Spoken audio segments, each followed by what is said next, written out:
안녕하세요. 지니어스원 유한중 원장입니다. 자, 사진을 보겠습니다.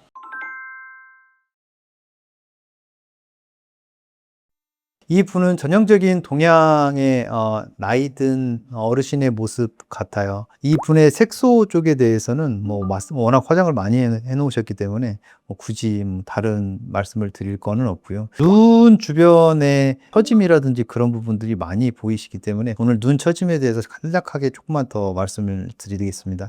지금 눈하고 눈썹 사이를 보면요, 굉장히 멀죠. 눈썹을 계속 치켜뜨고 있는 거죠. 눈이 처져서 그럴 수도 있고, 안 그러면 눈썹으로 감정 표현을 하시는 분들이 되게 많죠. 우리 흔히 서양인들 같은 경우에는 눈이 작지 않죠. 눈이 되게 크죠. 그런데도 이마에 주름이 많고 눈썹의 움직임을 보면 거의 360도로 자유분방하게 움직이잖아요. 근데 특히나 한국인 같은 경우에는 얼굴에 표정이 없기로 유명해요. 그래서 눈썹의 움직임이라든지 그런 부분이 좀 적은 것 같고, 그리고 눈 밑에 본인께서 만지고 있는 눈 밑에 지방이 튀어나오고 눈 밑에 탄력이 처진 부분이 좀 많이 보이고요. 이 눈 처짐을 정확히 평가하기 위해서는 눈썹의 움직임을 고정시킨 다음에 눈이 얼마나 처졌는지를 파악을 해야 돼요. 그래서 이게 수술을 해야 되는 수준인지, 수술을 해야 되면 어디서 얼마만큼 잘라내야 될 것인지, 수술 한 가지 수술로 될 것인지, 두 가지 수술을 병행해야 될 것인지, 아니면 세 가지 수술을 해야 될 것인지를 판단을 해야 되는 거고요. 거기에 맞춰서 디자인을 하고 수술을 해야 될 것 같습니다. 지금 이 부분 같은 경우에는 피부가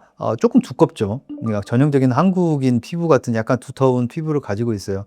이런 분들을 흔히 눈 처졌다고 하는 쌍꺼풀 수술, 상안검 수술을 하게 되면 눈이 되게 좀 쌍꺼풀이 두꺼워지고 조금 싸나워져요. 눈에서부터 눈썹으로 올라가면 올라갈수록 피부 두께는 갈수록 두꺼워지는데, 그 중간에 이행 부위를 잘라내고 쌍꺼풀을 만들다 그러면 눈 윗꺼풀이 수술을 했는데 왜 더 불룩해졌어요? 왜 지방이 더 찬 것 같아요? 지방을 하나도 안 뺀 것 같은데, 이렇게 말씀을 하시는데요. 그 튀어나온 부분은 지방이 아니고 결국에는 그 피부 두께거든요. 피부 두께가 밀고 내려온 거기 때문에 이후에 쌍꺼풀 수술만을 하게 되면 피부가 더 불룩해지고 싸나워지는, 빠꼼해지는 그런 결과가 생길 수가 있는 분입니다. 지금 눈썹을 딱 치켰던 딱 요 정도만 만들면 되게 만족을 하실 거거든요. 그래서 이렇게 만들기 위해서는 눈썹화 거상술이라고 하는 눈썹 밑으로 피부 절제하는 것이 가장 좋을 것 같고요. 밑으로 내려와 보면 아이라인에 화장도 하시고 쌍꺼풀도 본인과 어울리는 적당한 쌍꺼풀 라인을 가지고 계시죠. 근데 안쪽에 보면 안쪽에 지방이 튀어나온 게 좀 보여요.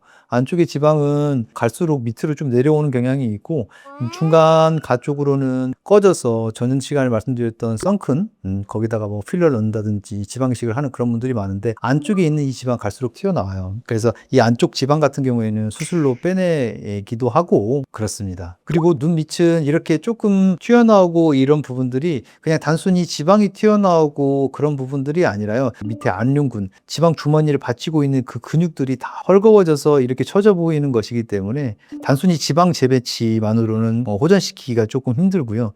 하안검 수술, 지방도 재배치를 하는 건 물론이거니와 남은 근육, 피부 잘라내면서 중안면 거상술도 조금 시행을 하고, 흔히 수프 리프팅도 같이 진행을 하면 훨씬 더 나은 결과가 될 것 같습니다.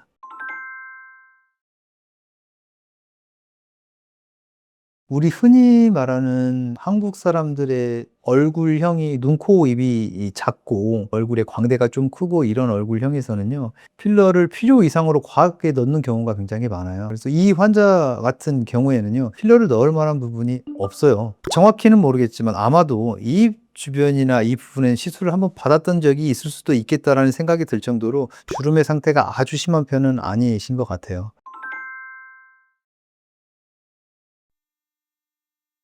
목주름하고 손등 주름, 네. 이게 만족감 있게 호전될 수 있는 시술이 제가 보기에는 그렇게 없어요. 스킨 보톡스로 일시적인 브레이크를 걸어준다, 그것 말고는 크게 호전이 될 만한 거는 없을 것 같습니다.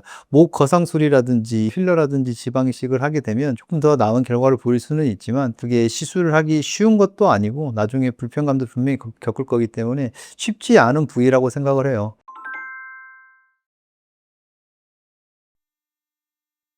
다 깔 수 있는데요. 그 시술을 하기가, 목에 피하 조직이 많이 있는 부위 같은 경우에는 그 시술을 하기가 편한데요. 목은 그 근막이라고 하는 부분하고 붙어 있는 부분들도 많아서 시술하기가 아주 용이하지는 않아요. 그리고 CC를 많이 넣어도 그닥 그렇게 많이 티가 나지 않아서 만족할 만한 결과를 얻는 경우가 드문 걸로 생각이 듭니다.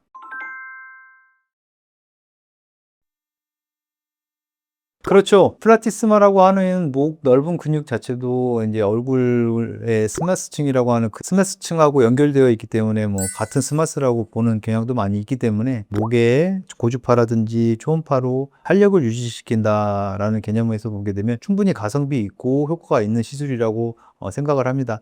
단순히 이런 분들, 이런 사진에 있는 분들이 더 좋아지고 싶어요. 이렇게 하면 그 시술로 좋아졌다라고 본인이 느껴지고 주변 사람들이 알 만한 정도의 결과를 느끼기는 좀 힘들지 않을까 생각을 해요.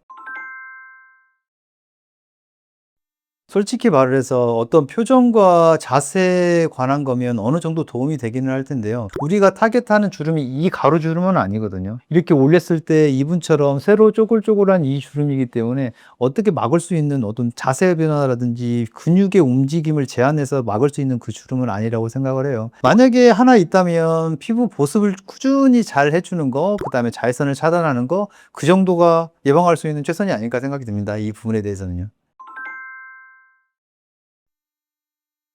도움이 안 될 거라고 생각합니다. 오늘은 비교적 한국 사람들, 뭐 주변에서 약간 볼 만한 그런 분을, 사진을 보고 이야기를 해봤습니다. 이상입니다. 감사합니다.